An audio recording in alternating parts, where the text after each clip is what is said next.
Where is this Prince of Peace? Peace. Everybody is looking for it. But it can be very hard to find. Not much has changed. Even back in the days of Jeremiah, when God's judgment had been proclaimed against the nation of Israel, and exile was soon to follow because of their sin and idolatry.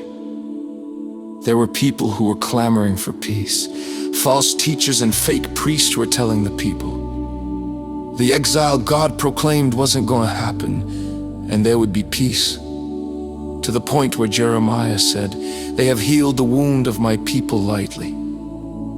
In other words, they slapped a band-aid on where a tourniquet was needed, saying, "Peace, peace," when there is no peace.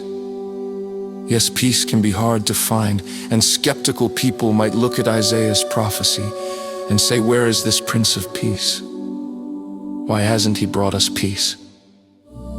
Oh, but he did. He came to do that very thing. He was born on Christmas Day. He lived a perfect life. He came with healing in his wings. It wasn't his failure, it was ours. He came offering salvation.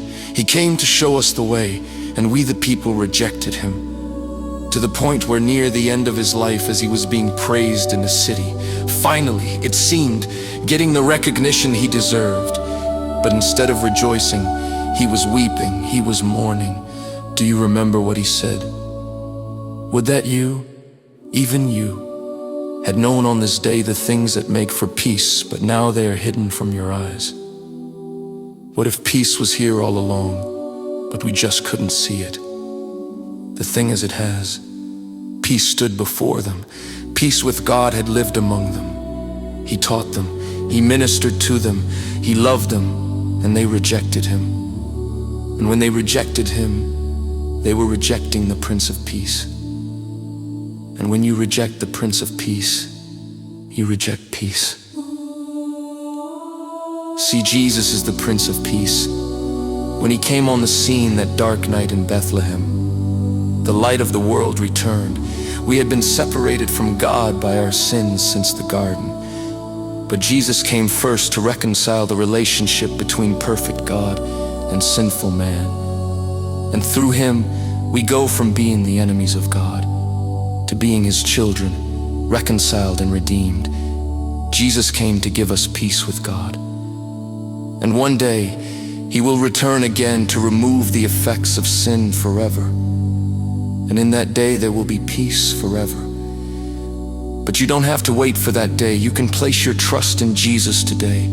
You can have peace with God today. You can live in the peace of knowing you are his beloved, and you can work for peace by sharing his gospel and making disciples. You can have a peace that passes understanding, the peace of knowing that no matter what happens, God has you covered, and he will lead you all the way home, on his way to making all things new and bringing a peace that will last forever. Trust in Jesus and live in peace. And that is